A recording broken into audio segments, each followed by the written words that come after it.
യെശയ്യാ അധ്യായം 10. ദരിദ്രന്മാരുടെ ന്യായം മറിച്ചു കളവാനും എൻ്റെ ജനത്തിലെ എളിയവരുടെ അവകാശം ഇല്ലാതാക്കുവാനും വിധവന്മാർ തങ്ങൾക്ക് കൊള്ളയായി തീരുവാനും അനാഥന്മാരെ തങ്ങൾക്ക് ഇരയാക്കുവാനും തക്കവണ്ണം നീതികെട്ട ചട്ടം നിയമിക്കുന്നവർക്കും അനർത്ഥം എഴുതി വെക്കുന്ന എഴുത്തുകാർക്കും അയ്യോ കഷ്ടം. സന്ദർശന ദിവസത്തിലും ദൂരത്തു നിന്ന് വരുന്ന വിനാശത്തെങ്കിലും നിങ്ങൾ എന്ത് ചെയ്യും? സഹായത്തിനായിട്ട് നിങ്ങൾ ആരുടെ ഇടയിൽ ഓടിപ്പോകും? നിങ്ങളുടെ മുഖത്ത് നിങ്ങൾ എവിടെ വെച്ചുകൊള്ളും? അവർ ബദ്ധന്മാരുടെ കീഴെ കുനിയുകയും ഹതന്മാരുടെ കീഴെ വീഴുകയും ചെയ്യുകയുള്ളൂ. ഇതെല്ലാം കൊണ്ട് അവൻ്റെ കോപം അടങ്ങാതെ അവൻ്റെ കൈ ഇനിയും നീട്ടിയിരിക്കും. എൻ്റെ കോപത്തിൻ്റെ കോലായ അശൂരിന് അയ്യോ കഷ്ടം. അവരുടെ കയ്യിലെ വടി എൻ്റെ ക്രോധമാകുന്നു. ഞാൻ അവനെ അശുദ്ധമായ ഒരു ജാതിക്ക് നേരെ അയക്കും. എൻ്റെ ക്രോധം വഹിക്കുന്ന ജനത്തിൽ വിരോധമായി ഞാൻ അവന് കൽപ്പന കൊടുക്കും. അവരെ കൊള്ളയിടുവാനും കവർച്ച ചെയ്യുവാനും തെരുവീതിയിലെ ചെടിയെ പോലെ ചവിട്ടിക്കളവാനും തന്നെ. അവനോ അങ്ങനെയല്ല നിരൂപിക്കുന്നത്, തൻ്റെ ഹൃദയത്തിൽ അങ്ങനെയല്ല വിചാരിക്കുന്നത്. നശിപ്പിപ്പാനും അനേകം ജാതികളെ ഛേദിച്ചു കളവാനും അത്രേ അവൻ്റെ താല്പര്യം. അവൻ പറയുന്നത്, എൻ്റെ പ്രഭുക്കന്മാരൊക്കെയും രാജാക്കന്മാരില്ലയോ? കൽനോ കർക്കെ മീഷിനെ പോലെ അല്ലയോ? ഹമാദ് അർബാദിനെ പോലെ അല്ലയോ? ശമരിയ ദമേശക്കിനെ പോലെ അല്ലയോ? യെരുശലേമിലും ശമരിയയിലും ഉള്ളവയേക്കാൾ വിശേഷമായ ബിംബങ്ങളുണ്ടായിരുന്ന മിഥ്യാമൂർത്തികളുടെ രാജ്യങ്ങളെ എൻ്റെ കൈ എത്തിപ്പിടിച്ചിരിക്കുകയും ഞാൻ ശമരിയോടും അതിലെ മിഥ്യാമൂർത്തികളോടും ചെയ്തതുപോലെ ഞാൻ യെരുശലേമിലോടും അതിലെ വിഗ്രഹങ്ങളോടും ചെയ്യുകയില്ലയോ? അതുകൊണ്ട് കർത്താവ് സിയോൻ പർവ്വതത്തിലും യെരുശലേമിലും തൻ്റെ പ്രവൃത്തിയൊക്കെയും തീർത്ത ശേഷം ഞാൻ അശ്ശൂർ രാജാവിൻ്റെ അഹങ്കാരത്തിൻ്റെ ഫലത്തെയും അവൻ്റെ ഉന്നത ഭാവത്തിൻ്റെ മഹിമയും സന്ദർശിക്കും.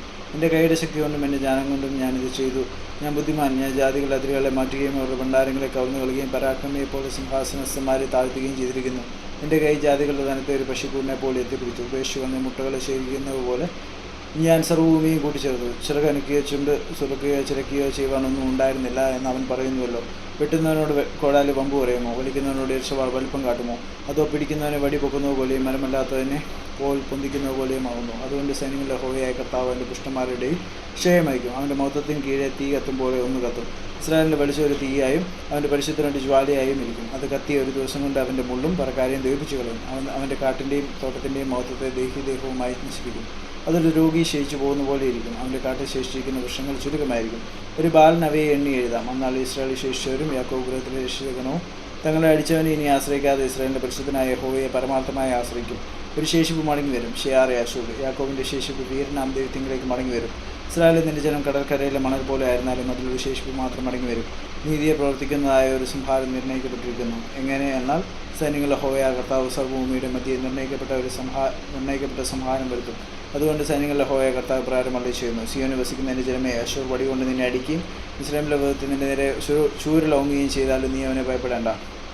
ഇനി കുറഞ്ഞാന്ന് കഴിഞ്ഞിട്ട് എൻ്റെ ക്രോധവും അവരുടെ സംഹാരത്തോടെ എൻ്റെ കോപവും തീർന്നു പോകും. ഓരോ പാറയ്ക്കരികെ വെച്ചുള്ള മിദ്യാൻ്റെ സംഹാരത്തിലെന്ന പോലെ സൈന്യങ്ങളിലെ യഹോവ അവൻ്റെ നേരെ ഒരു ചമ്മട്ടിയെ പൊക്കും.